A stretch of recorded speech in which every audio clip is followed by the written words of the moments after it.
Price Lord brothers, எல்லாரும் நல்லா இருக்கீங்கன்னு நினைக்கிறேன். இன்னைக்கு நம்ம டே 10. ஸோ இன்னைக்கு நம்ம பார்க்க போகிற டாபிக் பார்த்தீங்கன்னா அப்பாயிண்டட் டைம், ஏற்ற காலம் சொல்கிற டாபிக் தான் பார்க்க போகிறோம். ஏற்ற காலம் சொல்கிற டாபிக் வந்து எங்கேருந்து நம்ம அந்த வார்த்தை எடுக்கிறோன்னா, படிங்க 1 தீமோத்தேயு 2ஆம் அதிகாரம் 4, 5, 6. எல்லா மனுஷரும் ரட்சிக்கப்படவும் சத்தியத்தை அறிகிற அறிவை அடையவும் அவர் சித்தமுள்ளவராய் இருக்கிறார். தேவன் ஒருவரே, தேவனுக்கும் மனுஷருக்கும் மத்தியஸ்தரும் ஒருவரே. எல்லாரையும் மீட்கும் பொருளாக தம்மை ஒப்பு கொடுத்த மனுஷனாகிய கிறிஸ்து இயேசு அவரே. இதற்குரிய சாட்சி ஏற்ற காலங்களில் விளங்கி வருகிறது. இங்க பாத்தீங்களா, இதற்குரிய சாட்சி ஏற்ற காலங்களில் விளங்கி வருகிறது. நம்ம படிச்ச வசனம் பாத்தீங்கன்னா இதுதான். ஓகேவா? இங்க பாத்தீங்கன்னா ப்ராப்பர் டைம் சொல்லி பார்க்குறோம். இதான் ஏற்ற காலம். இதற்குரிய சாட்சி, இதோட சாட்சி வந்து ஏற்ற காலங்களில் விளங்கி வருகிறது சொல்லி பார்க்குறோம். ஓகேவா? ஸோ அப்படி பார்க்கும்போது எந்த சாட்சி, எதை பத்தி பேசிட்டு இருக்காங்க சொல்லி நம்ம பார்த்தோம்னா, இயேசு கிறிஸ்து மீட்கும் பொருளை கொடுத்தது. ஓகேவா? அதான் இங்க நம்ம படிச்சது 4வது வசனத்துல. who gave himself as a ransom for all people. எல்லா மக்களும் கொடுத்தாராம். இதற்குரிய சாட்சி ஏற்ற காலங்களில் விளங்கி வருகிறது. அப்போ ஒவ்வொரு காலங்களும் என்ன பண்றாராம், இந்த சாட்சியா வந்து ஒரு மக்கள் கூட்டத்துக்கு வந்து தெரிவிக்கிறாராம். ஓகே, விளங்க பண்றாராம். ஓகே, அது எந்தெந்த மக்கள் கூட்டம் சொல்றது தான் நம்ம வந்து இன்னைக்கான பாடத்துல பார்க்க போறோம். இன்னைக்கு நம்ம பார்க்க போற மக்கள் கூட்டம் பார்த்தீங்கன்னா, இயேசு கிறிஸ்துக்கு முன்னாடி வாழ்ந்த விசுவாச வீரர்கள், தேவன் மேல் விசுவாசம் வைத்த மக்கள், அவங்களுக்கு எப்படி இந்த ரட்சிப்பு வருது, இல்லைன்னா இந்த இயேசு கிறிஸ்து பத்தின சாட்சி மூலமா அவங்களுக்கு எப்படி ரட்சிப்பு வருது சொல்லி பார்க்க போறோம். ஏன்னா நம்ம ஃபர்ஸ்ட் வசனம் என்ன போட்டிருக்கு, who wants all people to be saved. எல்லா மக்களும் ரட்சிக்கப்படணும்னு சொல்றாரு. அப்போ எல்லா மக்களும் ரட்சிக்கப்படுறது ஒவ்வொரு பாயிண்ட் ஆஃப் டைம்ல. ஓகே, அது ரட்சிப்பு கொடுத்தது யாரு? இயேசு கிறிஸ்து. ஓகே, இயேசு கிறிஸ்து என்ன பண்றாரு? ரான்சம், ஈடுபலி கொடுத்தாரு சொல்லி பார்க்குறோம். ஈடுபலி கொடுத்து காப்பாத்தினார் சொல்லி பார்க்குறோம். இதுதான் நம்ம வந்து ரெஸ்கியூ பிளான் சொல்லி நேத்திக்கு டே 9ல வந்து தெளிவா நம்ம பார்த்தோம். எப்படி ஆதாம்க்கு இணையான ஒரு பலியா வந்து கொடுத்தாரு. ஆதாம் வந்து நித்திய ஜீவனோட பாவமற்றவரா பூமியில இருந்தார் சொல்லி பார்க்குறோம். அதே போல நித்திய ஜீவனோடு பாவமற்றவரா இயேசு கிறிஸ்து ஒரு ஸ்திரீயின் வித்தா பிறந்தார் சொல்லிட்டு நம்ம பார்த்தோம். ஓகேவா? ஆபிரகாம் சந்ததியிலையும் தாவீதின் குமாரனாகவும் என்ன பண்றாரு, இயேசு கிறிஸ்து வரார் சொல்லி பார்க்கிறோம். தேவதூதர்கள் கட்டும் சற்று சிறியவராக்கப்பட்ட ஆதாம், அதே போல தேவதூதர்கள் சற்று சிறியவராக்கப்பட்ட இயேசு சொல்லிட்டு அந்த ஈக்குவல் பிரைஸ். ஓகேவா? ஃபார் எக்ஸாம்பிள், ஒரு 500 ருபீஸ் தான் ஃபைன்னா, எக்ஸாக்ட்லி 500 ருபீஸ் தான் என்ன பண்றாரு, கொடுக்குறாரு. ஜீவனுக்கு ஜீவன், கண்ணுக்கு கண், பல்லுக்கு பல் சொல்ற மாதிரி இங்க என்ன, தேவனுடைய திட்டத்தின்படி ஆதாம் இழந்த நித்திய ஜீவனுக்கு நித்திய ஜீவன். ஆதாம் எதை இழந்தா, நித்தியமா வாழ்ற அந்த ஜீவனை இழந்தாரு. அதுக்கான இணையான பரிசா இயேசு கிறிஸ்து தன்னுடைய ஜீவனை கொடுத்து மனுக்குலத்தை காப்பாத்தினார் சொல்லி பார்க்குறோம். இது எல்லாமே வந்து தெளிவா நம்ம போன கிளாஸ் டே 9 அதுல பார்த்தோம். பார்க்காதவங்க திரும்பி போய் அதை பாருங்க. அது உங்களுக்கு, அதுதான் வந்து இம்பார்ட்டன்ட்டு. நம்ம ஏன் கிறிஸ்தவர்களா இருக்கிறோம், அது மட்டும் இல்லாம இயேசு கிறிஸ்து வந்ததுக்கான நோக்கம் என்ன சொல்றது எல்லாமே பார்த்தீங்கன்னா அந்த மீட்பின் திட்டத்துல தான் இருக்கு. ஓகேவா? அது நம்மளுக்கு ப்ராப்பரா தெரிஞ்சாதான் இயேசு கிறிஸ்து பூமிக்கு வந்ததுக்கான நோக்கம் தெரியும். இயேசு கிறிஸ்து மூலமா வரும் அந்த மகிமை என்னதென்றும் நம்மளுக்கு வந்து தெரியும். ஓகேவா? அவ பார்த்தீங்கன்னா அதை போய் பாருங்க ஃபர்ஸ்ட் டே 9 பார்க்காதவங்க. ஓகேவா? இப்போ நம்ம இந்த கிளாஸ் கண்டினியூ பண்ணலாம். அடுத்த கிளாஸ் இது. ஸோ அப்படி பார்க்கும்போது இங்கே நம்ம ஸ்டெப்பா இந்த வசனத்தை பார்க்கலாம். என்னதுன்னா, ஃபர்ஸ்ட் என்ன சொல்றாங்கன்னா, எல்லா மக்களும் ரட்சிக்கப்படவும் சத்தியத்தை அறிகிற அறிவை அடையும் அவர் சுத்தமுள்ளவராக இருக்கிறார் சொல்றது வந்து பார்த்தீங்கன்னா ஒரு பிளான், ஒரு திட்டம். தேவன் வந்து ஒரு திட்டத்தை போடுறாரு. அந்த திட்டத்தை போட்டுட்டு அதுக்கு எல்லாரையும் ரட்சிக்கிறதுக்கு என்ன பண்றாரு, ஒரு ஆக்ஷன் பண்றாரு. அந்த ஆக்ஷன் யார் மூலமா பண்றாரு சொல்லி பார்த்தீங்கன்னா இயேசு கிறிஸ்து. ஓகேவா? அவர் என்ன பண்றாரு, ஃபார் தேவன் ஒருவரே, தேவனுக்கும் மனுஷருக்கும் மத்தியஸ்தர் ஒருவரே. அந்த மத்தியஸ்தர் யாரு? இயேசு கிறிஸ்து, த மேன் கிரைஸ்ட் ஜீசஸ். அவர் என்ன பண்றாராம், எல்லாரையும் மீட்கும் பொருளா தன்னை ஒப்பு கொடுத்தாராம். ஆதாமுக்கு இனியான பலியா ஒப்பு கொடுத்து மீட்டு கொண்டார் சொல்லி பார்க்குறோம். ஓகேவா? இதற்குரிய சாட்சி, இப்போ ஒருத்தர் அந்த வேலையை செஞ்சு முடிச்சிட்டாரு. இப்போ ஒரு கோல் இருக்கு, ஒரு பிளான் இருக்கு. அந்த பிளானை வந்து செஞ்சு முடிச்சிட்டாரு. செஞ்சு முடிச்ச பிறகு என்ன ஆயிடும், அந்த திட்டம் வந்து நிறைவேறும் சொல்லி பார்க்குறோம். அந்த திட்டம் நிறைவேறுதான் என்ன இருக்கு, ஏற்ற காலத்துல நிறைவேறும் சொல்லி பார்க்குறோம். This has now been witnessed to at the proper time சொல்லி பார்க்குறோம். ஏற்ற வேலையில. அப்போ இந்த ஏற்ற வேலை சொல்றது ஒவ்வொருத்தங்களுக்கும் ஒரு ஒரு டைம் இருந்தது. அது எப்படி வந்து பழைய ஏற்பாட்டு விசுவாச வீரர்களுக்கு அது ஏற்ற வேலையா இருந்தது, எப்படி ரட்சிக்கப்படுறாங்க, எப்படி சபை ஆகிய இப்போ இயேசு கிறிஸ்துவ விசுவாசிக்கிற மக்களுக்கு ரட்சிப்பு இருக்கு சொல்லி பார்க்குறோம். அதுக்கப்புறம் விசுவாசிக்காத உலக மக்களுக்கு எப்படி ரட்சிப்பு இருக்கு சொல்லி 3 கேட்டகரியில பார்க்க போறோம். விசுவாசிக்காத உலக மக்கள் சொல்லும்போது இயேசு கிறிஸ்து முன்னாடி வாழ்ந்தவங்களும் சரி, ஆதாம்ல இருந்து அதே நேரத்துல இயேசு கிறிஸ்துக்கு அப்புறம் வாழ்ந்த மக்களா இருந்தாலும் சரி, இது வரைக்கும். ஓகேவா?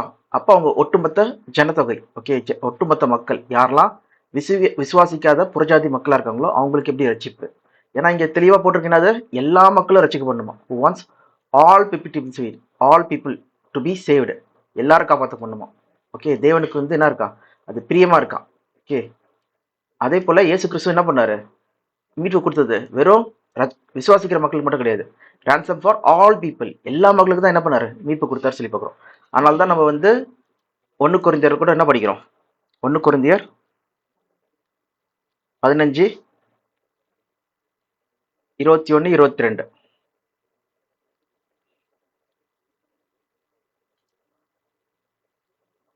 மனுஷனால் மரணம் உண்டானபடியால் மனுஷனால் மரித்தோரின் உயிர்த்தெழுதலும் உண்டாயிற்று.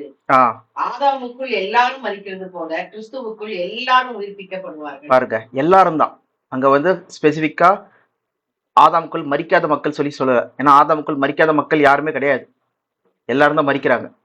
ஓகே, அப்போ எல்லாருக்கும் தான் இந்த மீட்பு திட்டம் தேவன் வந்து செயல்படுத்துறாரு சொல்லி பார்க்குறோம். ஓகேவா, இதுதான் தேவனுடைய திட்டமா இருக்கு. அந்த மீட்பு வந்து இயேசு கிறிஸ்து கொடுத்துட்டாரு. இதை நான் போன கிளாஸ்ல பார்த்துட்டோம், டே 9ல. திருப்பி போய் பாருங்க பார்க்காதவங்க. இப்போ நம்ம இதை கிளாஸ் கண்டினியூ பண்ணலாம். இன்னைக்கான கிளாஸ் டாபிக் வந்து பார்த்தீங்கன்னா ஏற்ற காலம். ஓகே, சரி, ஃபர்ஸ்ட் ஆஃப் ஆல் வந்து நம்ம பழைய ஏற்பாட்டு விசுவாச வீரர்களை நம்ம வந்து பார்க்கலாம். பழைய ஏற்பாட்டு விசுவாச வீரர்கள்லாம் யார் சொல்லலாம்னா, ஃபர்ஸ்ட் யார்ல இருந்து நம்ம ஆரம்பிக்கலாம். விசுவாசித்த மக்கள் சொல்லி பார்த்தோம்னா ஆபேல். ஓகேவா, ஏன் ஆபேல் சொல்லி பார்த்தோம்னா வந்து ஆதாமும் ஏவாலும் வந்து பார்த்தீங்கன்னா தோட்டத்திலேருந்து வெளியே அனுப்பிச்சு பேருக்கு அவங்க விசுவாசிச்சாங்க சொல்லி எங்கேயும் போடல. ஆனால் முதல்ல வந்து தேவன் அங்கீகரித்த ஒரு ஆளை யாருன்னா வந்து ஆபேல் தான் சொல்லி பார்க்குறோம். வேணா அது கூட படிக்கலாம், ஆதியாகமம் ஜெனிசஸ் 4ஆம் அதிகாரம். அதில் வந்து 2ஆம் வசனத்திலிருந்து படிங்களேன். பின்பு அவனுடைய சகோதரனாகிய ஆபேலை பெற்றால் ஆபேல் ஆடுகளை மேய்க்கிறவனானான், காயின் நிலத்தை பயிரிடுகிறவன் ஆனான். சில நாள் சென்ற பிறகு காயின் நிலத்தின் கனிகளை கர்த்தருக்கு காணிக்கையாக கொண்டு வந்தான். ஆபேலும் தன் மந்தையின் தலை ஈற்றுகளில் அவைகளில் பொறுமையானவைகளிலும் சிலவற்றை கொண்டு வந்தான். ஆபேலையும் அவன் காணிக்கையையும் கர்த்தர் அங்கீகரித்தார். என்ன சொல்றாரு, the Lord took favor on Abel and his offspring. ஓகேவா, ஆபேலையும் அவனுடைய காணிக்கைகளையும் கர்த்தர் அங்கீகரித்தார். ஓகே, அதை வந்து அங்கீகரித்தார் சொல்லி பார்க்குறோம் கர்த்தர். அப்படி இருக்கும்போது என்னாச்சு சொல்லி பார்த்தீங்கன்னா, காயினுக்கு வந்து பொறாமை வந்துச்சு, ஏன் என்னுடைய காணிக்கையை அங்கீகரிக்கல சொல்லிட்டு. அப்போ என்ன பண்றோம்னா ஆபேலை வந்து கொண்டுறாரு சொல்லி பார்க்குறோம். ஸோ இது வந்து தனிப்பட்ட சப்ஜெக்ட் அது. ஓகே, அது போக வேணாம். இப்போ என்னதுன்னா ஆபேல் என்ன பண்றாராம், தேவனுக்கு பிரியமா இருந்தார் சொல்லி பார்க்குறோம், வித் ஃபேவர். அதே போல பார்த்தீங்கன்னா ஆபேல் போலயே அடுத்தபடியா நீங்க 5ஆம் அதிகாரம் நீங்க போனீங்கன்னா நம்ம ஏனோக் பத்தி பார்க்கலாம். அதுல 21 22 படிங்க வசனம். 5 21 22. ஏனோக்கு 65 வயதான போது மெத்துசலாவை பெற்றான். ஏனோக்கு மெத்துசலாவை பெற்ற பின் 300 வருஷம் தேவனுடைய சஞ்சரித்துக் கொண்டிருந்து குமாரரையும் குமாரத்தைகளையும் பெற்றான். ஓகேவா, தேவனோடு சஞ்சரித்து கொண்டிருந்தானா. ஓகே, ஏனோக்கு வாக்ட் ஃபெய்த்ஃபுல்லி வித் காட், தேவனோடு சஞ்சரித்து கொண்டிருந்தார் சொல்லி பார்க்குறோம். இதே போல தான் நம்ம என்ன பண்ணுறோம்னா நோவா. ஓகே, நோவாவும் பார்த்தீங்கன்னா அது 6ஆம் அதிகாரத்தில் வரும். ஓகே, எங்கன்னா 9 10 படிங்க. நோவாவின் வம்ச வரலாறு. நோவா தன் காலத்தில் இருந்தவர்களுக்குள்ளே நீதிமானும் உத்தமனுமாய் இருந்தான். நோவா தேவனுடைய சஞ்சரித்துக் கொண்டிருந்தான். பாருங்க, நோவா தேவனோட சஞ்சரித்து கொண்டிருந்தார். பார்த்தீங்கன்னா, அதுக்கப்புறம் தேவன் என்ன சொல்றாரு? ஒரு பேழைய கட்டிட்டு, நீ என்ன பண்ணு? அந்த பேழைக்குள்ள என்டர் ஆயிடுங்க. நான் வந்து இந்த ஜலப்பிரளயத்திலிருந்து உங்கள காப்பாத்துறேன்னு சொல்லி அதேபோல என்ன பண்றாங்கன்னா, 8 பேர் என்ன பண்ண போறாங்க? காப்பாத்தப்பட்டு, அடுத்த அந்த உலகம் அழிஞ்சிட்டு, முதலாம் அந்த தண்ணீனால என்ன பண்ணுது? அந்த உலகம் அழிஞ்சிட்ட பிறகு, அடுத்தபடியா இந்த புதிய உலகமாகிய இப்ப நம்ம இருக்கிற உலகத்துக்கு வந்து அவங்க என்டர் ஆகுறாங்கன்னு சொல்லி பார்க்குறோம். ஓகேவா? முதலாம் வானவ பூமி என்ன பண்ணுச்சு? அழிஞ்சிருச்சு சொல்லி பார்க்குறோம். இதான் பேதுருல கூட நம்ம படிக்கிறோம். முதலாம் வானவ பூமியும் தண்ணீல அழிஞ்சிருச்சு சொல்லிட்டு. வேணா படிக்கலாம். 2 பேதுரு 3ஆம் அதிகாரம். ஆம், அதுல வசனம் எந்த வசனம்னா 5ஆம் வசனம் படிங்க. பூர்வ காலத்தில் தேவனுடைய வார்த்தையினாலே வானங்களும் ஜலத்தினின்று தோன்றி ஜலத்தினாலே நிலை கொண்டிருக்கிற பூமியும் உண்டாகின என்பதையும், அடுத்த வசனம். அப்பொழுது இருந்த உலகம் பிரளயத்தினாலே அழிந்தது என்பதையும் மனதார அறியாமல் இருக்கிறார்கள். ஓகே, அதுதான் நோவா வாழ்ந்த உலகம். இப்போ பார்த்தீங்கன்னா, நோவா காலத்துல எல்லாம் வந்து அந்த முதலாம் உலகத்துல ஜலப்பிரளயம் வரதுக்கு முன்னாடி பார்த்தீங்கன்னா, மொத்தம் 3 பேர் என்ன பண்றாங்க? விசுவாசத்தோட தேவனை வந்து பின்பற்றுற மக்களா இருக்காங்க. அதுக்கப்புறம் நம்மளுக்கு தெரியும், ஆபிரகாம் இருந்தாரு, ஈசாக்கு இருந்தாரு, யாக்கோபு இருந்தாரு, அப்புறம் மோசே இருந்தாரு, ஜோஷுவா இருந்தாரு, அப்புறம் கிதியோனு, சாம்சனு. ஓகே, இந்த மாதிரி நிறைய பேர் வந்து என்ன பார்த்தோம்னா வந்து விசுவாச வீரர்களா இருந்தாங்க. தாவீது. ஸோ அது மட்டும் இல்லாமல் ஏகப்பட்ட ப்ராஃபட்ஸ். ஓகே, ஐசையா, எரேமியா, அப்புறம் ஆமோஸு, தானியலு, சாத்ராக் மேஷாக் ஆபேத்நேகோ. ஸோ இவங்களாம் பார்த்தீங்கன்னா இயேசு கிறிஸ்து தெரியாமல் இருந்தாலும், இயேசு கிறிஸ்து அவங்களுக்கு தெரியவே தெரியாது. ஓகே, தெரியாமல் இருந்தாலும் அவங்க தேவன் மேலே விசுவாசம் வச்சுருந்தாங்களாம். அதனால அவங்க என்ன பண்ணப்பட்டாங்க? நீதிமான்கள் எண்ணப்பட்டார்கள் சொல்லி பார்க்குறோம். ஓகேவா? அப்போது நம்ம என்ன படிக்கிறோம்னா, இயேசு கிறிஸ்து அல்லாமல் ரட்சிப்பில்லை தானே போட்டிருக்கு. எங்கன்னா அப்போஸ்தலர் 4:12.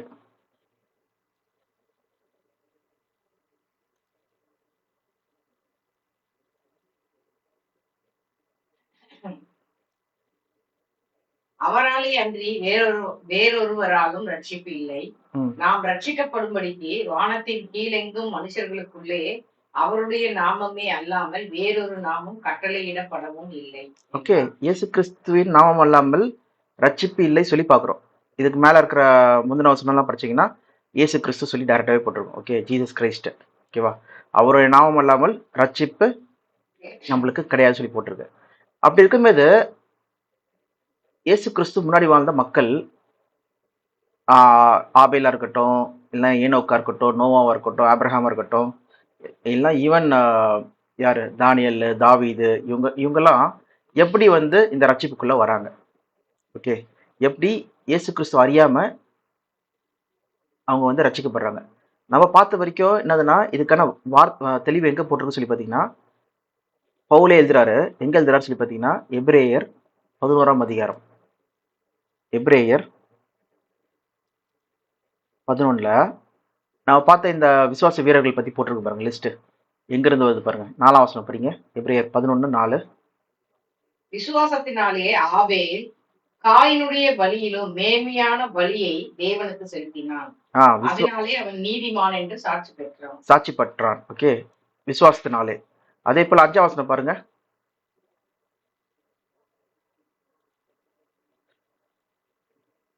படிங்க 5ஆம் வசனம். விசுவாசத்தினாலே ஏனோக்கு மரணத்தை காணாதபடி எடுத்துக் கொள்ளப்பட்டான். தேவன் அவனை எடுத்துக்கொண்டபடியினாலே அவன் காணப்படாமல் போனான். ஓகே, அவன் காணப்படாமல் போனான்னு சொல்லி பார்க்கிறோம். விசுவாசத்தினாலே மரணத்தை காணாதபடிக்கு எடுத்துக்கொள்ளப்பட்டான். அவர் தேவனோடு என்ன பண்ணாராம்? சஞ்சரித்து கொண்டிருந்தார் சொல்லி பார்க்கிறோம். ஓகேவா? தேவனுக்கு பிரியமானவன் என்று அவன் எடுத்துக்கொள்ளப்படுவதற்கு முன்னே சாட்சி பெற்றான்னு சொல்லி பார்க்கிறோம். ஓகேவா? அப்ப ஏனோக்கு வந்து பாத்தீங்கன்னா விசுவாசத்தினாலே. அதே போல நோவா பாருங்க 7ஆம் வசனம். விசுவாசத்தினாலே நோவா தற்காலத்திலே காணப்படாதவைகளை குறித்து தேவ எச்சரிப்பு பெற்று பயபக்தி உள்ளவனாகி தன் குடும்பத்தை ரட்சிப்பதற்கு பேழையை உண்டு பண்ணினான். பாருங்க. அதே போல 8ஆம் வசனம் பாருங்க. ஆபிரகாம். விசுவாசத்தினாலே ஆபிரகாம் தன் சுதந்திரமாக பெறப்போகிற இடத்திற்கு போகும்படி அழைக்கப்பட்ட போது கீழ்ப்படிந்து தான் போகும் இடம் இன்னதென்று அறியாமல் புறப்பட்டு போனான். ஓகே, விசுவாசத்தினாலே. அதே போல பாருங்க 20ஆம் வசனம். விசுவாசத்தினாலே. ஓகே, அதே போல 21ஆம் வசனம், விசுவாசத்தினாலே ஈசாக்கு, விசுவாசத்தினாலே யாக்கோபு, விசுவாசத்தினாலே யோசேப்பு, ஓகே, விசுவாசத்தினாலே மோசே, அதே போல விசுவாசத்தினாலே இன்னும் அநேக பீப்புள் என்ன பண்ணாங்களாம், செங்கடலை வந்து கடந்தாங்க சொல்லி பார்க்குறோம். விசுவாசத்தினாலே எரிகோ கோட்டையை வந்து வீழ்த்தினாங்க சொல்லி பார்க்குறோம். விசுவாசத்தினாலே ராகாப் சொல்ற அந்த எரிகோல வாழ்ந்த அந்த ப்ராஸ்டியூட், ஓகே, அவங்க கூட என்ன பண்ணப்பட்டாங்களா, ஓகே, ரட்சிக்கப்பட்டாங்களா, காப்பாற்றப்பட்டாங்களா, ஓகேவா. அதே போல பார்த்தீங்கன்னா இன்னும் அநேக பேரை பற்றி இங்கே சொல்லிட்டே வராங்க. சாமுவேல், தாவீது, சொல்லிட்டு பாராக்கு, கிதியோன், சாம்சன், ஜெப்தா, நம்ம பார்த்த எல்லா விசுவாச வீரர்களும் என்ன பண்றாங்களாம், விசுவாசத்தினாலே ரட்சிக்கப்படுறாங்கன்னு சொல்லி பார்க்குறோம். ஓகே, இங்க எங்கேயாவது வந்து நியாய பிரமாணத்தினாலே ரட்சிக்கப்படுறாங்கன்னு சொல்லி போட்டிருக்கா பார்த்தீங்கன்னா கிடையாது. ஓகே, அந்த விஷயத்துக்கு நம்ம அப்புறம் வரலாம். ஆனா எல்லாருமே விசுவாசத்தினால தான் ரட்சிக்கப்படுறாங்களா, ஓகேவா. இங்க நம்ம என்ன படிக்கிறோம்னா, அப்போ சில 4ஆம் அதிகாரம் 10 12 இயேசு கிறிஸ்து நாமத்தினால தான் ரட்சிக்கப்படுறோம். அதே மாதிரி பாருங்க, ரோமர் 10ஆம் அதிகாரம் 10ஆம் அதிகாரம் அதுல 9, 10. என்னவென்றால் கர்த்தராகிய இயேசுவை நீ உன் வாயினாலே அறிக்கையிட்டு தேவன் அவரை மரித்தோரிலிருந்து எழுப்பினார் என்று உன் இருதயத்திலே விசுவாசித்தால் ரட்சிக்கப்படுவாய். பாருங்க, நீதி கர்த்தராக உண்டாக இருதயத்திலே விசுவாசிக்கப்படும், ரட்சிப்பு உண்டாக வாயினாலே அறிக்கை பண்ணப்படும். திருப்பி அது 9 மட்டும் படிங்க. என்னவென்றால் கர்த்தராகிய இயேசுவை நீ உன் வாயினாலே அறிக்கையிட்டு தேவன் அவரை மரித்தோரிலிருந்து எழுப்பினார் என்று உன் இருதயத்திலே விசுவாசித்தால் ரட்சிக்கப்படுவாய். பாருங்க, டைரக்டா இருக்கிறது என்னதுன்னா, இயேசு கிறிஸ்து நீ விசுவாசித்து இருதயத்துல விசுவாசிச்சு நீ அவரை வந்து வாயினால் அறிக்கையிட்டால், ஓகே, தேவன் அவரை 3ஆம் நாள் உயிர்த்தெழ செய்தார் சொல்லிட்டு நீ விசுவாசிச்சனா நீ ரட்சிக்கப்படுவாய் சொல்லிட்டு இங்க தெளிவா வந்து வார்த்தை போட்டிருக்கு. ஓகே, இயேசு கிறிஸ்துவ விசுவாசிச்சா. அப்படி இருக்கும்போது நம்ம கேட்குற கேள்வி என்னதுன்னா, இந்த மக்கள் விசுவாசிச்சாங்க, ஆனா இயேசு கிறிஸ்துவ 3ஆம் நாள் உயிரோட எழுப்பினாரு, இல்லைன்னா இயேசு கிறிஸ்துவ சொல்லிட்டு பேர் தெரியுமா சொல்லி பார்த்தீங்கன்னா கிடையாது, தெரியாது. அப்ப எப்படி வந்து இவங்க வந்து ரட்சிக்கப்படுவாங்க, இவங்க காப்பாற்றப்படுவாங்க? அதுவும் பார்த்தீங்கன்னா பவுல் வந்து எபிரேயர் 11ஆம் அதிகாரத்துல விசுவாச பட்டியலில் வர எழுதியிருக்காரு, இவங்களா தேவனால் நற்சாட்சி பெற்ற மக்கள் சொல்லிட்டு. ஓகே, அப்படி பார்க்கும்போது நம்ம இதுல 2 கேட்டகரி பார்க்க போறோம், 2 விஷயம் பார்க்க போறோம். ஓகே, ஃபர்ஸ்ட் ஒரு விஷயம் என்னதுன்னா, இவங்க எப்படி ரட்சிக்கப்படுறாங்க, எப்படி காப்பாற்றப்படுறாங்க. ஏன்னா நம்ம ஏற்கனவே தீமோத்தேயுல நம்ம என்ன பார்த்தோம், எல்லா மக்களும் ரட்சிக்கப்படணும். ஓகே, அது யார் மூலம் ரட்சிக்கப்படணும், மீடியேட்டர், மத்தியஸ்தராகிய இயேசு கிறிஸ்து மூலமா. ஓகே, ஒன் மத்தியஸ்தர், mediator between God and man. தேவனுக்கும் மனுஷனுக்கும் ஒரு மத்தியஸ்தர் இருக்காரு, அவர் யாரு, மனுஷனாகிய இயேசு கிறிஸ்து சொல்லி பார்க்குறோம். ஓகேவா. அது அது யார் எப்படி ரசிக்கப்படுறாங்க, அது என்ன பண்ணார், அவரு ஈடுபலி கொடுத்தார், ஆதமுக்கு இணையான பலி கொடுத்து எல்லாரையும் காப்பாத்திட்டார். ஓகே, அது ஏற்ற காலங்களில் விளங்கி வருகிறது. இதை நம்ம வந்து பார்த்தோம். ஓகேவா. அப்போ பழைய ஏற்பாட்டு விசுவாசி வீரர்கள் இயேசு கிறிஸ்து மூலமா தான் ரசிக்கப்படுறாங்கன்னா, ஓகே, அவங்க எப்படி ரசிக்கப்பட்டாங்க சொல்றதுதான் நம்ம கீ பாயிண்ட். அப்படி பார்க்கும்போது நம்ம ஏற்கனவே வந்து ஆதியாகமம் நம்ம போனோம். ஆதியாகமம் 1ஆம் அதிகாரம் 4ஆம் அதிகாரத்தில் நம்ம யாரை பத்தி பார்த்தோம்னா ஆபேல் பத்தி பார்த்தோம். ஓகே, அவர் தேவனோடு சஞ்சரித்து கொண்டிருந்தார். ஓகே, அவங்க என்ன பண்ணாங்களாம், பலிகளை கொண்டு வந்தாங்க. கரெக்டா. ஆபேல் 4ஆம் வசனம் படிங்க. ஆதியாகமம் 4ஆம் அதிகாரம் 4ஆம் வசனம்.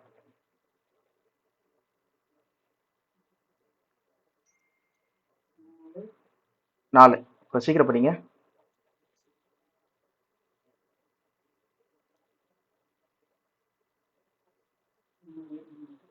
ஆபேலும் தன் மந்தையின் தலையீற்றுகளிலும் அவைகளின் கொள்மையானவைகளிலும் சிலவற்றை கொண்டு வந்தான். ஆபேலையும் அவன் காணிக்கையையும் கர்த்தர் அங்கீகரித்தார். என்ன போட்டிருக்கு, ஆபேல் பலிகளை கொண்டு வந்து தேவனிடத்தில் கொடுத்தாரு, அந்த பலிகள் அங்கீகரிக்கப்பட்டதுன்னு சொல்லி பார்க்குறோம். ஓகேவா. நம்ம என்ன பார்க்குறோம்னா, ரத்த சிந்துதல் இல்லாமல் பாவ மன்னிப்பு இல்லை சொல்லி நம்ம படிக்கிறோம். இதை வந்து நம்ம நிறைய வசனத்தில் படிக்கலாம். அந்த வசனம் கூட நான் எடுக்கிறேன், ஒரு நிமிஷம்.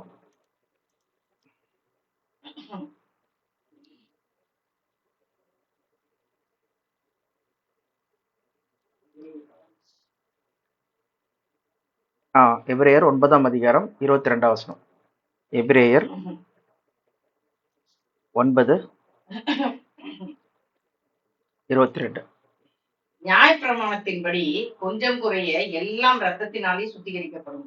ம் ரத்தம் சிந்துதல் இல்லாமல் மன்னிப்பு உண்டாகாது. ரத்தம் சிந்துதல் இல்லாமல் மன்னிப்பு உண்டாகாது சொல்லி பார்க்குறோம். ஓகேவா? அப்போ பலிகள் சொல்லும்போது கா ஆபேல் இருக்கட்டும், அதுக்கப்புறம் வந்த ஏனோக்கா இருக்கட்டும், இல்லைன்னா நோவா இருக்கட்டும், அவங்களாம் வந்து என்ன பண்ணாங்க? தேவனுக்கு பலிகளை செலுத்தினாங்க சொல்லி போகிறோம்.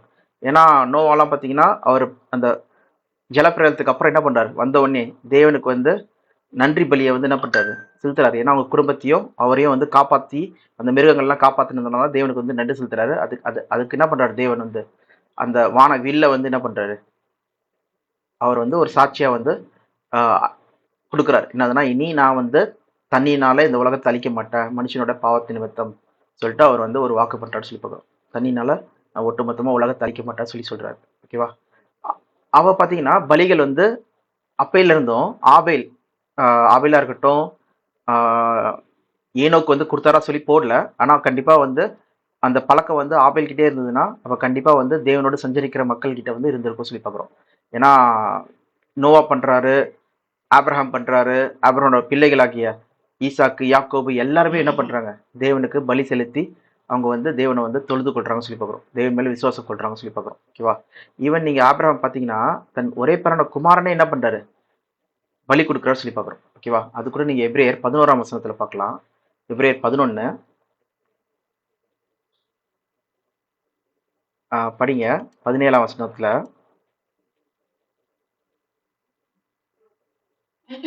மேலும் விசுவாசத்தினாலே ஆபிரகாம் தான் சோதிக்கப்பட்ட போது ஈசாக்கை பலியாக ஒப்பு கொடுத்தான். ம், ஈசாக்கினிடத்தில் உன் சந்ததி விளங்கும் என்று என்று அவனோட சொல்லி இருந்ததே. ம். இப்படிப்பட்ட வாக்குத்தத்தங்களை பெற்றவன் மரித்தோரிலிருந்து எழுப்ப தேவன் வல்லவராய் இருக்கிறார் என்று எண்ணி தனக்கு ஒரே பிரானவனையே பலியாக ஒப்பு கொடுத்தான். மரித்தோரிலிருந்து அவனை பாவனையாக திரும்பவும் பெற்றுக்கொண்டான். என்ன போட்டிருக்கு? தனக்கு ஒரே பேரான ஒன் அண்ட் ஒன்லி சன் அவரே என்ன பண்ணாராம்? பலியாக ஒப்பு கொடுத்தாராம். அவனு அதே போல பாவனையாக பெற்றுக்கொண்டார். ஓகே, உன் கையை போடாதே சொல்லிட்டு நீ விசுவாசிக்கு நீ கீழ்ப்படியறியா இல்லையா சொல்லி நான் பார்க்குறேன் சொல்லிட்டு தேவன் என்ன பண்றாரு? ஆப்ரஹாமை டெஸ்ட் பண்ணாரு சொல்லி பார்க்குறோம். நீ வந்து ஒரு எக்ஸாம்பிள் 10வது எக்ஸாம் எழுதுறாங்கன்னா அதுக்கு முன்னாடி என்ன பண்ணுவாங்க? டீச்சர் எல்லாத்தையும் கற்று தந்தது பிறகு கடைசியில் இவங்க வந்து படிச்சதெல்லாம் ஞாபகம் வச்சிருக்காங்களா, கரெக்டாக தான் புரிஞ்சிருக்காங்களா சொல்லிட்டு என்ன பண்ணுவாங்க?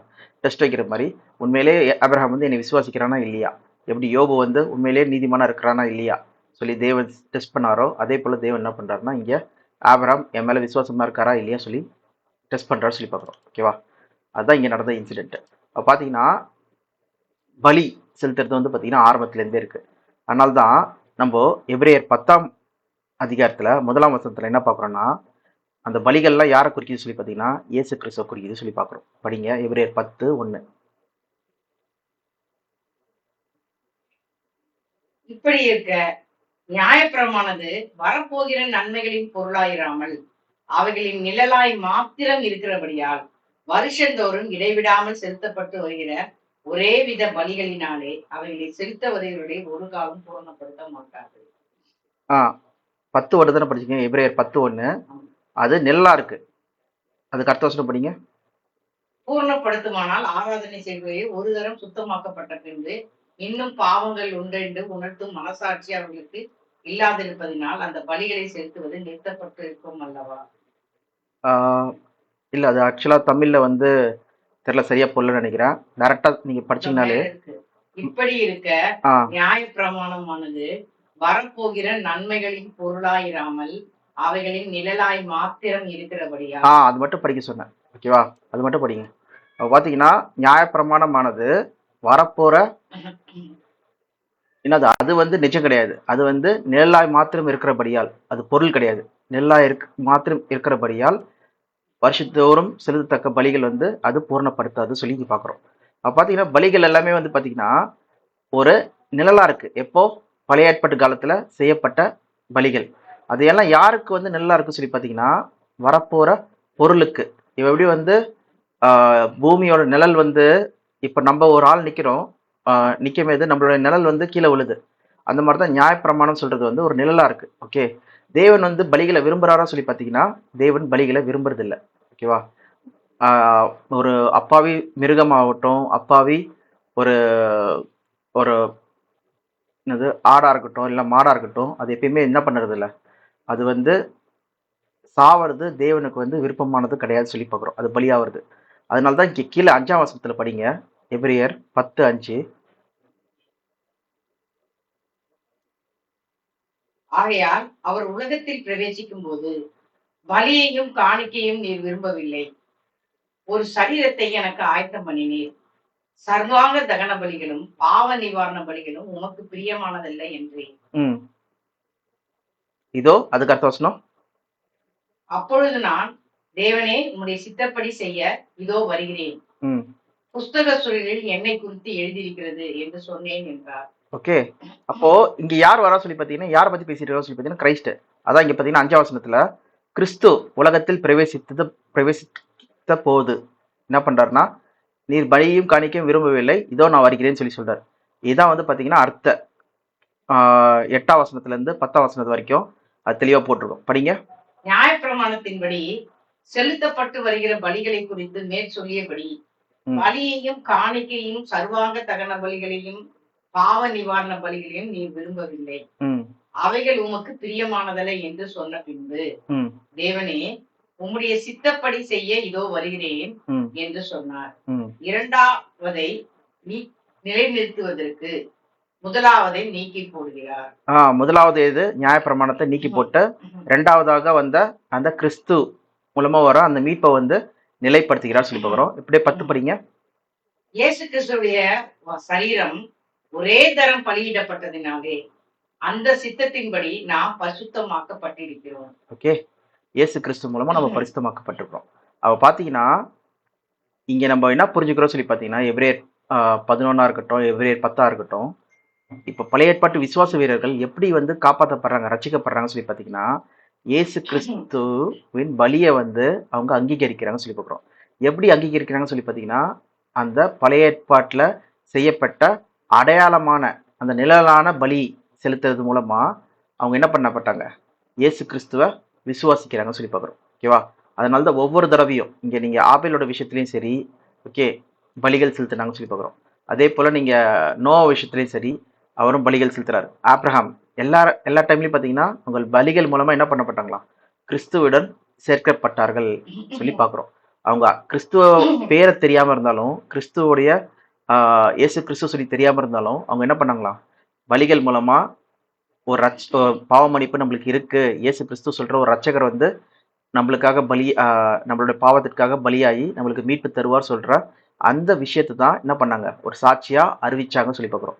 இது நியாயப்பிரமாணம் வர்றதுக்கு முன்னாடி என்ன பண்ணப்பட்டது, பலிகள் வந்து இருந்தது சொல்றதுக்கு வந்து நம்ம சாட்சி தான் நம்ம என்ன பண்றோம், ஆபேல்லேருந்து நம்ம பார்க்குறோம். ஓகேவா? ஸோ இப்போ நம்மளுக்கு புரிஞ்சிருக்கோம் என்னதுன்னா, ஃபர்ஸ்ட் பாயிண்ட் என்னதுன்னா, இந்த பழைய ஏற்பாட்டு விசுவாச வீரர்கள், பழைய ஏற்பாட்டில் இருக்கிற விசுவாச வீரர்கள், ஓகே, சொல்லும்போது எபிரேயர் 11 இருக்கிற அனைத்து மக்களும் சரி, அவங்க விசுவாசத்தினால தான் நீதிமானாக்கப்பட்டாங்க. அதுவும் யார் மேல வச்சிருக்க விசுவாசத்தினால, தேவன் மேல வச்சிருக்க விசுவாசத்தினாலையும், அதே நேரத்தில் இயேசு கிறிஸ்து மேல வச்சிருக்கிற விசுவாசத்தினாலையும் தான். அவங்க எப்படின்னு சொல்லி பார்த்தீங்கன்னா, அவங்க பலிகள் மூலமா அவங்க என்ன பண்ணப்பட்டாங்க, நீதிமான் என எண்ணப்பட்டார்கள் சொல்லி பார்க்குறோம். ஓகே, இது உங்களுக்கு தெளிவாக இருக்கும் ஃபர்ஸ்ட் பாயிண்ட். ஓகேவா? இவங்களும் வந்து இயேசு கிறிஸ்து மூலம் வந்து ரட்சிக்கப்படுறாங்கன்னு சொல்றது. ஓகே. இப்போ ரெண்டாவது பாயிண்ட் நம்ம பார்க்க வேண்டியது என்னதுன்னா, இவங்க வந்து என்ன ரிவார்டு, இவங்களுக்கு கொடுக்கப்படும் பலன் என்ன சொல்றத நம்ம ரெண்டாவதா பார்க்க போறோம். ஓகேவா?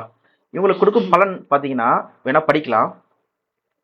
ரெண்டாவது பாயிண்டா பார்க்கறது 13ஆம் வசனத்துலேருந்து படிங்க. எபிரேயர் 11:13. இது போக போக வந்து பார்த்தீங்கன்னா பார்க்கறது ரொம்ப டீப்பாக போயிட்டே இருக்கும். அதனால நீங்க ரொம்ப ஆழ்ந்து நீங்க கவனிக்க வேண்டியது இருக்கும். அப்பதான் உங்களுக்கு வந்து தெளிவாக புரியும். ஓகே. எபிரேயர் 11:13.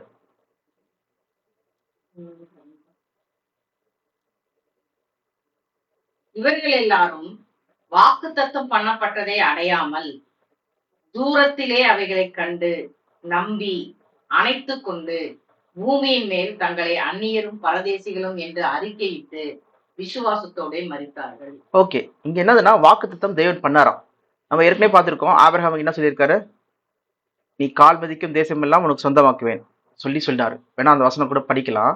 எங்கன்னா அது வந்து ஜெனிசஸ், ஆதியாகமம் 15ஆம் அதிகாரத்துல இருக்கு. 15:8 நினைக்கிறேன். ஒரு நிமிஷம்.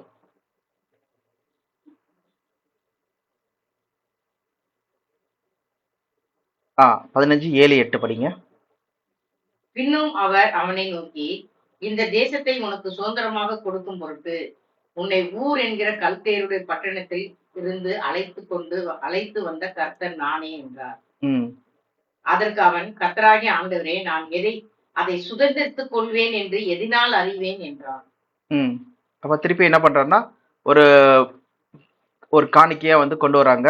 அது பலிகள் செலுத்தி என்ன பண்றாங்க, அது மூலமா தேவன் வந்து ஒரு ப்ராமிஸ் பண்றாரு சொல்லி பார்க்குறோம். ஓகேவா? அவங்க கிட்ட.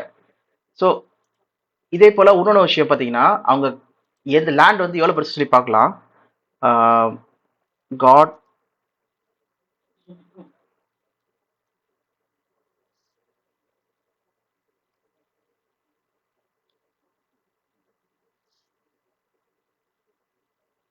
ஆதியாகமம் 15:18 படிங்க. 18-21. அந்நாளிலே கர்த்தர் ஆபிரகாமோடே உடன்படிக்கை பண்ணி எகிப்தின் நதி துவக்கி ம். ஐபிராத்து நதி என்னும் பெரிய நதி மட்டும் உள்ளதும், கேனியரும் கெனீசியரும் கத்மோனியரும் ஏத்தியரும் பெர்சியரும் ரேப்பாயிமியரும் எமோரியரும் கானானியரும் பிற்காசியரும் எபூசியரும் என்பவர்கள் இருக்கிறதுமான இந்த தேசத்தை உன் சந்ததிக்கு கொடுத்தேன் என்றார். ஓகே, எங்க இருந்தா? எகிப்தின் நதி தொடங்கி யூப்ரட்டிஸ் நதி வரைக்குமா. அப்போ ஆபிரகாம் கொடுத்த ப்ராமிஸ் என்னது சொல்லி பாருங்க.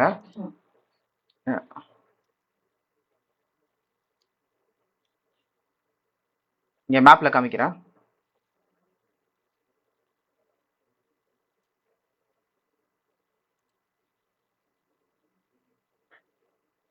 இங்க தெரியுதா? இதுதான் எகிப்தோட நதி வந்து இங்கதான் தொடங்குது, நெயில் நதி. ஓகேவா?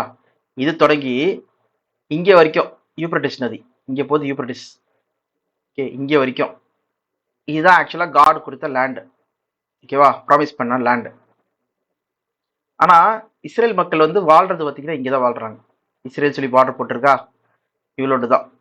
இப்போ கூட பார்த்தீங்கன்னா நிறைய பாட்டெலாம் பிடிச்சிருக்காங்க. காசா இங்கே இருக்கு, இங்கே வெஸ்ட் பேங்க் இருக்கு, இஸ்ரேல் இதுதான் இருக்கு சொல்லி பார்க்குறோம். இப்போ இது இங்கே தான் யுத்தம் நடந்துட்டு இருக்கு, சண்டை நடந்துட்டு இருக்கு. ஓகே, இங்கே லெபனான் இப்போ நடக்கும் போது இப்போ காசால நடந்துட்டு இருக்கு. லெபனான்லாம் சண்டை வரப்போகுது சொல்லி சொல்றாங்க. ஓகேவா? அது ஆல்மோஸ்ட் தயாராகிடுச்சு சொல்லி சொல்றாங்க.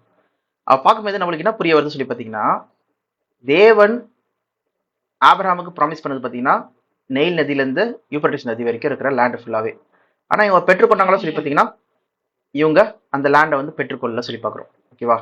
அதான் நம்ம எப்ரேயர் 11 பார்க்கலாம். திருப்பியும் அந்த வசனம் படிங்க. 13 எப்ரேயர் 11:13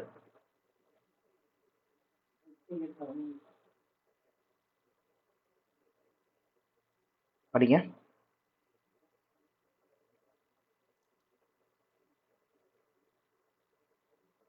சீக்கிரம் எடுங்க. இவர்கள் எல்லாரும் வாக்குத்தத்தம் பண்ணப்பட்டவைகளை அடையாமல் தூரத்திலே அவைகளை கண்டு நம்பி அணைத்துக் கொண்டு பூமியின் மேல் தங்களை அந்நியரும் பரதேசிகளும் என்று அறிக்கையிட்டு விசுவாசத்தோட மரித்தார்கள். பாருங்க, அந்நியரும் பரதேசியுமா என்ன பண்ணாங்களா? விசுவாசத்தோட மரித்தார்கள்.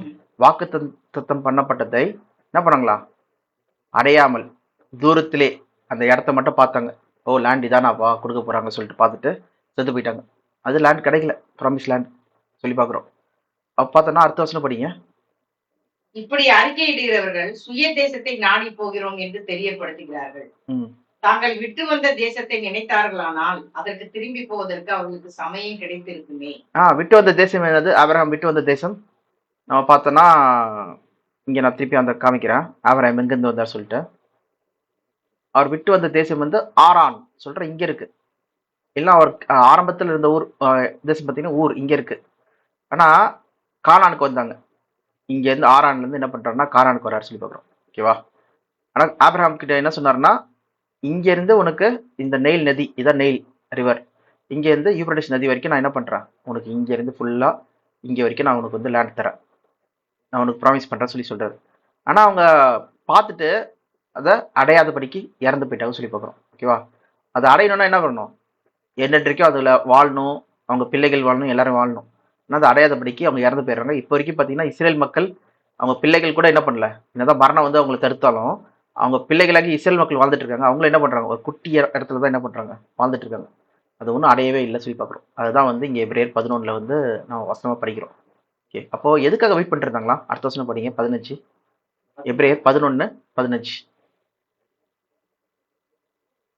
அதையல்ல, அதிலும் மேன்மையான பரம தேசத்தையே விரும்பினார்கள். ஆ, ஆகையால் தேவன் அவர்களுடைய தேவன் எனப்பட வெட்கப்படுகிறதில்லை. ஆ, அத- அவர்களுக்கு ஒரு நகரத்தை ஆயத்த பண்ணினாரே. அப்போ பார்த்தீங்கன்னா அவங்க என்ன பண்ணாங்களா? தேவன் தரும் நகரத்துக்காக வெயிட் பண்ணிட்டு இருந்தாங்களாம். தேவன் தரும் நகரம் அது எங்க இருந்தா? பரலோகத்திலிருந்து வருதாம். ஓகே, இந்த பூமியில வந்து இது கிடைக்கும் சொல்லி அவங்க என்ன பண்ணல? வெயிட் பண்ணலையாம். அது ஒரு பாயிண்ட் ஆஃப் ஏற்ற டைம்ல வந்து தேவன் தருவார் சொல்லிட்டு என்ன பண்ணாங்களாம்? அவங்க வெயிட் பண்ணிட்டு இருந்தாங்களாம். இப்பயே கிடைச்சிரும், இப்பயே நான் இந்த இடம் எனக்கு கொடுத்துருவாங்க சொல்லியிருந்தாங்கன்னா அவங்க என்ன பண்ணிருப்பாங்க? அவங்க அந்த லேண்ட்ல வந்து அந்நியரும் பரதேசியமா வாழ்ந்திருக்க மாட்டாங்க. எப்படி வாழ்ந்திருப்பாங்க? சுகபோகமா நல்லபடியா வாழ்ந்திருப்பாங்க. ஆனா என்ன ஆச்சு சொல்லி பார்த்தீங்கன்னா, இவர்கள் ஆபிரகாம்லாம் பார்த்தீங்கன்னா அந்நியரும் பரதேசியமா வாழ்ந்தாங்களாம். ஏற்ற வேலையில தேவன் இந்த இடங்களை கொடுப்பார் சொல்லிட்டு அவங்க வாக்குத்தத்தம் பண்ணப்பட்டதை பார்த்து கண்டு அது அடையாமல் மரித்து போனார்கள் சொல்லி பார்க்குறோம். என்ன பண்ணிருந்தாங்க? அவங்க எல்லாரும் என்ன பண்ணாங்களா? தேவன் தரும் நகரத்துக்காக, ஹெவன்லி ஒன், அதுக்காக வெயிட் பண்ணிட்டு இருந்தாங்களாம். இதுதான் நம்ம வெளிப்படுத்தல படிக்கிறோம். வெளிப்படுத்தல் 21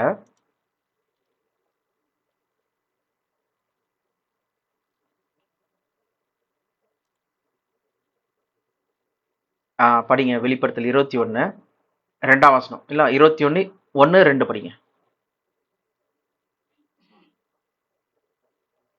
பின்பு நான் புதிய வானத்தையும் புதிய பூமியையும் கண்டேன். முந்தின வானமும் முந்தின பூமியும் ஒழிந்து போயின, சமுத்திரமும் இல்லாமல் போயிற்று. ம் யோவானாகிய நான் புதிய எருசலேமாகிய பரிசுத்த நகரத்தை தேவனிடத்திலிருந்து பரலோகத்தை விட்டு இறங்கி வர கண்டேன். ம் அது தன் புருஷனுக்காக அலங்கரிக்கப்பட்ட மணவாட்டியை போல் ஆயத்தமாக்கப்பட்டிருந்தது. எவ்வளவு சூப்பரா இருக்கு பாருங்க. இந்த புதிய எருசலேம். ஓகே, எருசலேம் எங்க இருக்கு? இஸ்ரேல்ல தான் இருக்கு. ஓகே, தேவன் தருகிற நகரம். ஓகே, ஐ சா த ஹோலி சிட்டி, நகரம். இந்த வார்த்தை தான் எங்க இருக்கு?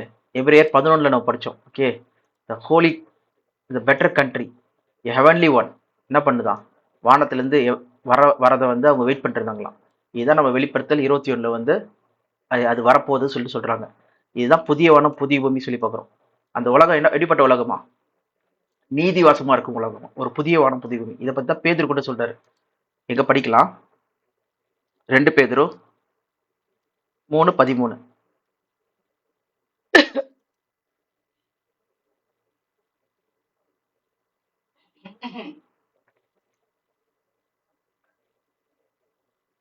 ரெண்டு பேதுரு 3:13. அவருடைய வாக்கு தத்துவத்தின்படியே நீதி வாசமாயிருக்கும் புதிய வானங்களும் புதிய பூமியும் உண்டாகும் என்று காத்திருக்கிறோம். ஓகே, அங்க என்ன இருக்குமா? நீதி வாசமா இருக்குமா? ரைச்சஸ்னஸ் டுவெல்ஸ், நீதி வாசமா இருக்கும் புதிய வானமும் புதிய பூமியும் உண்டாகும் என்று காத்திருக்கிறோம் சொல்லி பார்க்குறோம். இதுதான் நம்ம வந்து ஐசியால கூட படிக்கலாம். ஐசியா 26:9 படிங்க.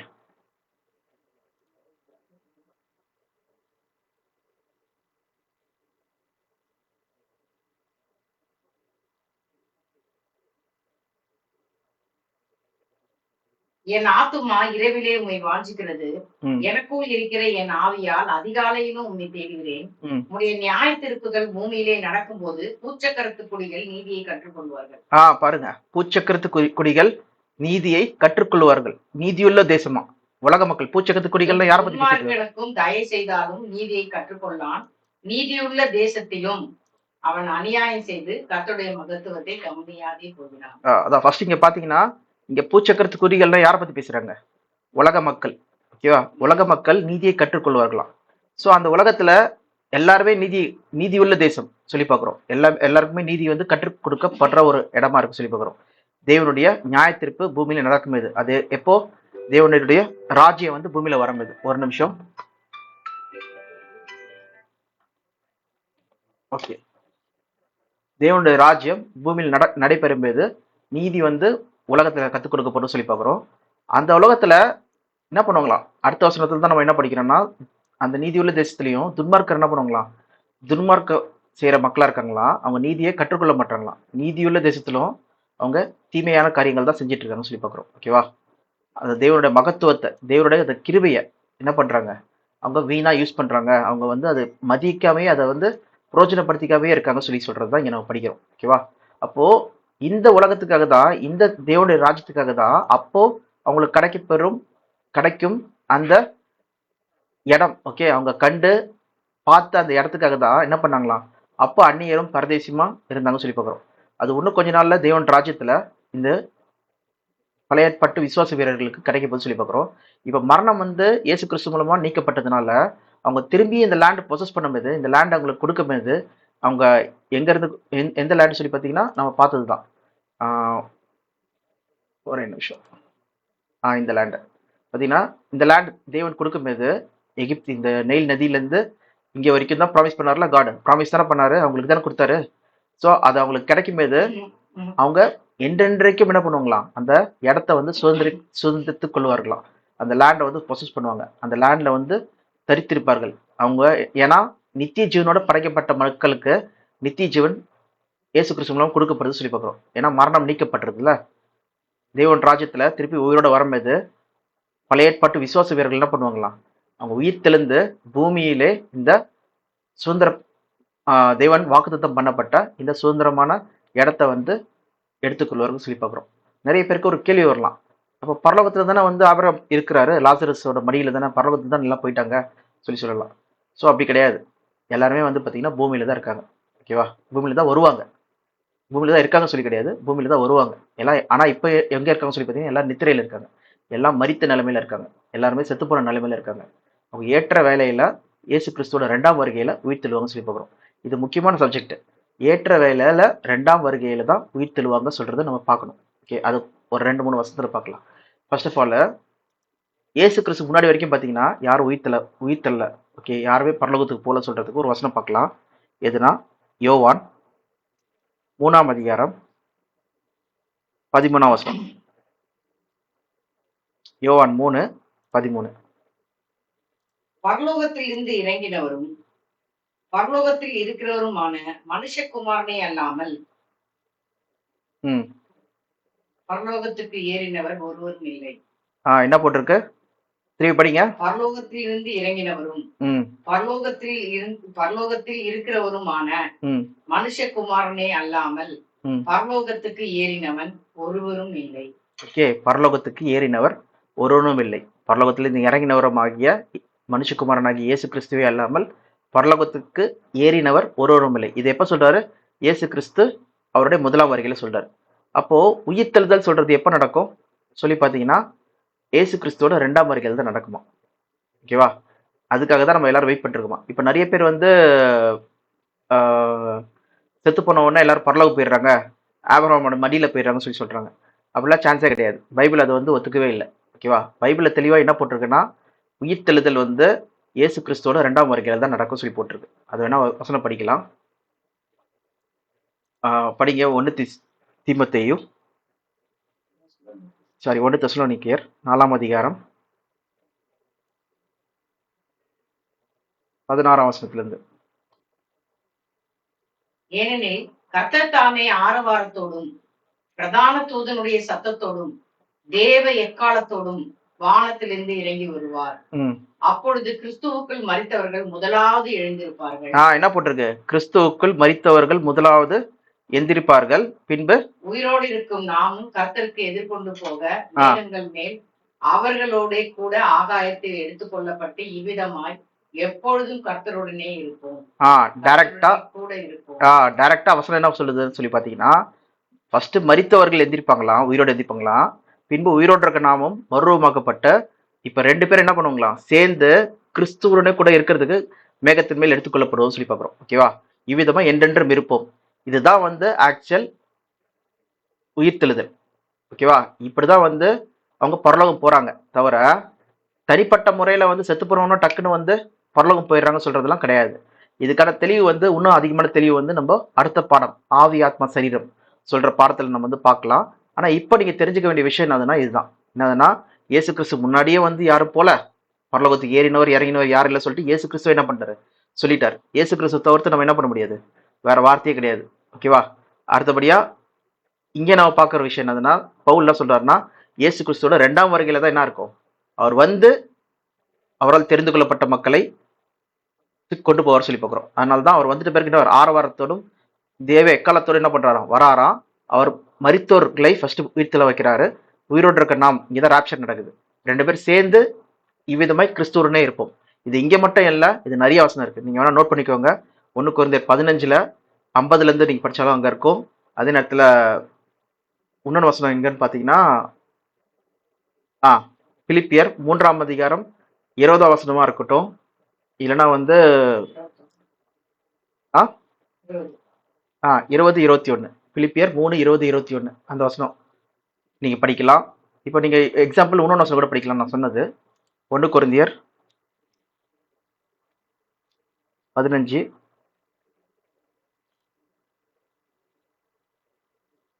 50ல இருந்து படிங்களா, 51ல இருந்து படிங்க.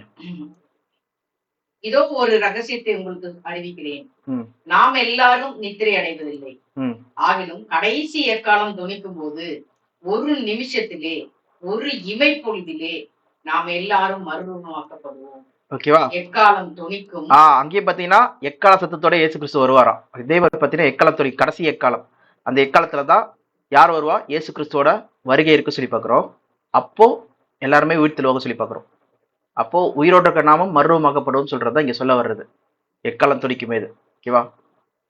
அது படிங்க. எக்காலம் துணிக்கும். எக்காலம் துணிக்கும், அப்பொழுது மரித்தோர் அழிவில்லாதவர்களாய் எழுந்திருப்பார்கள், நாமும் மறுரூபமாக்கப்படுவோம். தெளிவா போட்டிருக்கா அதே வசனம்? ஓகே. இங்க இது 1 கொரிந்தியர்ல இருக்கு. இதே மாதிரி மத்தேயு 24ல இருக்கு, லூக் 21ல இருக்கு, மார்க் 13லயும் இருக்கு. நீங்க அதெல்லாம் தனிப்பட்ட முறையில படிக்கலாம். மத்தேயு 24, 30, 31, 32 அதுல படிக்கலாம். மார்க் 21, 27ல இருந்து நீங்க படிக்கலாம். அது மாதிரி லூக்கா 13லயும் நீங்க போய் படிக்கலாம். ஓகேவா? பாத்தீங்கன்னா தெளிவா என்ன போட்டிருக்குன்னா, இயேசு கிறிஸ்து முன்னாடியே யாரும் பரலோகம் போல, இயேசு கிறிஸ்துக்கு அப்புறமும் இப்போ வரைக்குமே யாரும் பரலோகம் போல, எல்லாருமே நித்திரையில இருக்காங்க சொல்றதுதான் வேதகம் சொல்றது. அதை நீங்க அடுத்த பாடத்துல அடுத்த வர கிளாஸ் 3ல வந்து நம்ம தெளிவாக பார்க்கலாம், ஆவி ஆத்ம சரீரத்துல. ஆனா இப்ப நீங்க தெரிஞ்சுக்கிறது என்னதுன்னா, இந்த முற்பிதாக்கள் பழைய ஏற்பாட்டு விசுவாச வீரர்கள் அவங்க நித்திரையில இருக்காங்க. அவங்க ஒன்றும் பரலோகம் போல எங்கேயுமே போல. அவங்க ஏற்ற வேலையில தேவன் ராஜ்யத்துல என்ன பண்ணுவாங்க? உயிர் தெளிந்து வருவாங்க. அவங்களுக்கு கொடுக்கப்பட்ட ஆசீர்வாதம் என்னது? தேவன் ஏற்கனவே வாக்குத்தத்தம் பண்ணப்பட்டது. எங்கன்னா ஆதியாகமம் 15ஆம் அதிகாரத்துல சொல்லப்பட்டபடி அங்க அந்த எகிப்தோட நெயில் நதியிலிருந்து யூப்ரட்டிஸ் நதி வரைக்கும் உனக்கு சொந்தமாக்குவேன், உனக்கு கொடுப்ப சொல்லி சொன்னாங்க. ஆனா அவங்க பார்த்துட்டு அதை பெற்றுக்கொள்ளாதபடி இறந்து போயிட்டாங்க. ஆனா திருப்பி உயிர் தெளிந்து வரும்போது கண்டிப்பா அவங்க என்ன பண்ணுவாங்களாம்? அந்த தேவன் வாக்குத்தத்தப்பட்டதை அடைவாங்க. ஏன்னா தேவனுடைய நகரம் பரலோகத்திலிருந்து அது தேவனுடைய ஆளுகை இல்ல தேவனுடைய ராஜ்யம் வந்து என்ன பண்ணுது? பூமியில வருது. வந்தவொடனே தேவன் தரதுக்காக தான் வெயிட் பண்ணிட்டு இருந்தாங்க சொல்ற அந்த வசனம் எபிரேயர் 11ல சொல்லப்பட்ட வசனம் நிறைவேற்று சொல்லி பார்க்கிறோம். எபிரேயர் 11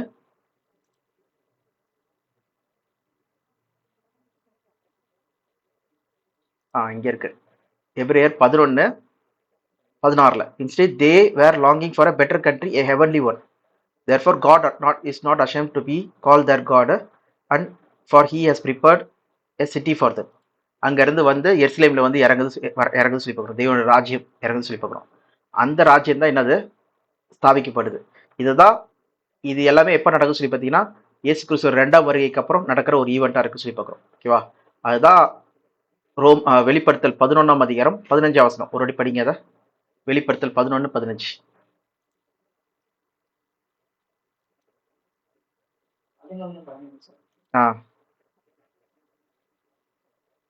இந்த கடைசி காலம் 7ஆம் காலம் அப்ப என்ன நடக்குது?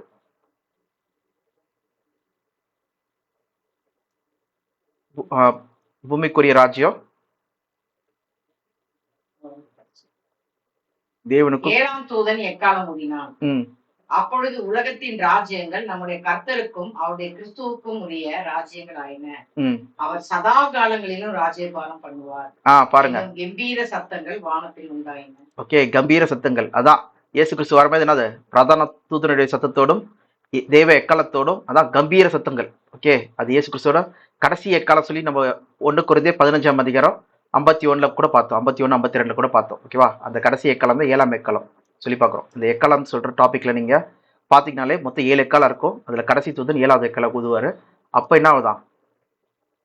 சபையின் உயிர்த்தெழுதல் நடக்குது. அதே நேரத்துல இந்த பூமியின் ராஜ்யம் என்ன ஆகுதா?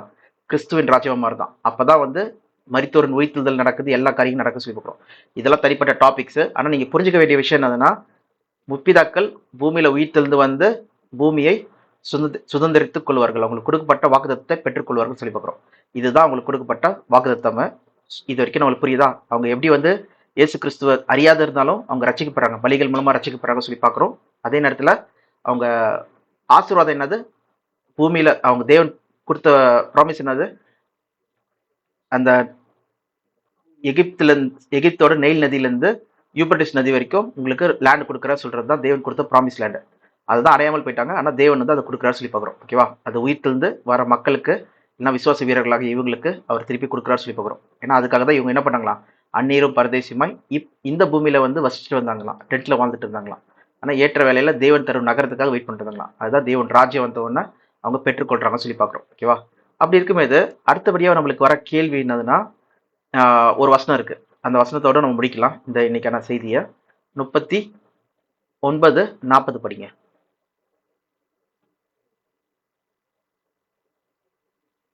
கடைசி எபிரேயர் 11:39-40.